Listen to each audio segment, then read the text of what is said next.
I had a question on my channel. Somebody asked me, what's walking bass? How do you do it? How do you get started with it? Well, there are quite a few ways of doing things, but I'm just going to go through the principles of it. Now, I've got two backing tracks on my iPad here, just GarageBand backing tracks that I've made up. And they're two tunes of completely different genres, but they have the same chord sequence. The first one is I Will Survive. Now, what this involves is something called the circle of fifths, where the first chord is a fifth above the next chord, which is a fifth above the next chord, which is a fifth above the next chord. In terms of fifth, what I mean by that is it's 5 notes in a scale. There's your D, there's your G, C, F. And that's how it works. So I've got the track here, so I'll just play this to you with the sort of bass line that you would play with something like this.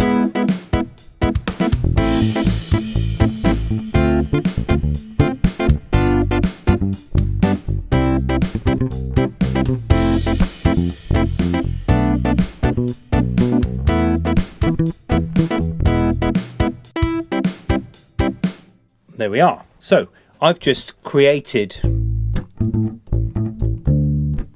more of a rhythmic sort of feature of just the note, just the D, then the G, the C, etc. Now, if I go to my other backing track, this is Fly Me to the Moon, which is exactly the same sequence, but just a sort of swing jazz version. And this really is where the walking bass thing comes into its own. Walking bass is also useful for doing all sorts of other genres. It doesn't necessarily have to be every beat, but you're learning to basically join the dots between 2 notes. Now, this is where the problem strikes. Now, the first chord is A minor. Now, A minor has 3 different notes in it, A, C and E. Now I could do this. I could just play my root note, the 3rd, which is C, and then E, which is my 5th. Then I could come back to C. You could do that. So you could have something that is walking bass, but it's based on notes of each chord instead of scales. It's a good place to start because actually you can get 2 different patterns. If I've got minor, I could do this. And then D. And then G major, where I go to my middle finger. C.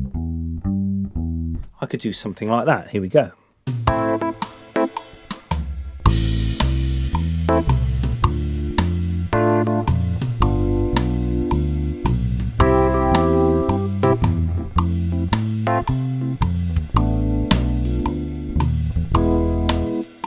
And it's a little bit different for that B half diminished chord, but we'll leave that for now. So there are 2 main shapes, first, last and annular.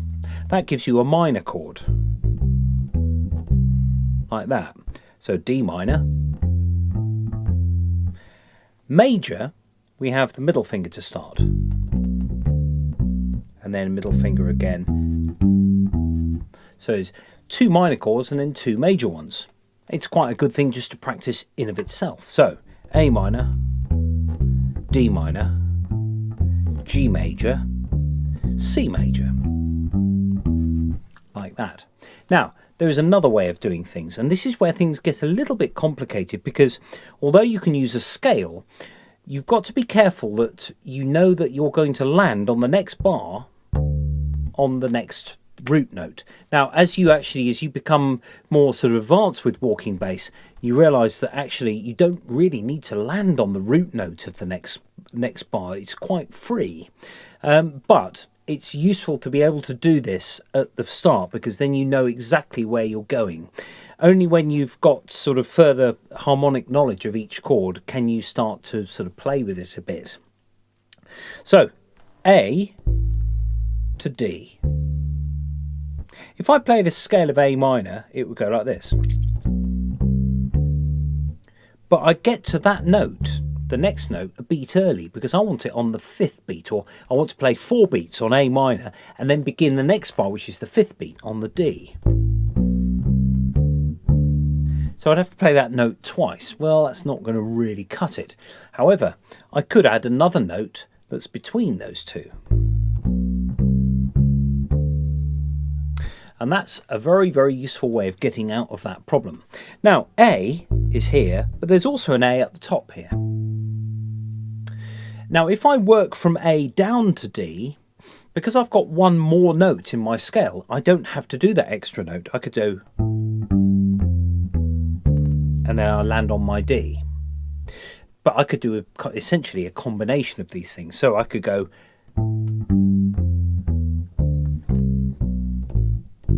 so I've gone from A to D to G by just going down from each root note in a scale.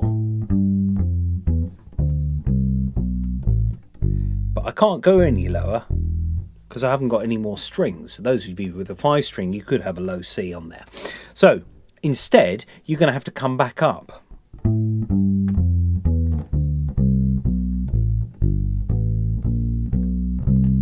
So G to C. I've had to add extra notes. So if I play that in context, you'll hear it. D, M.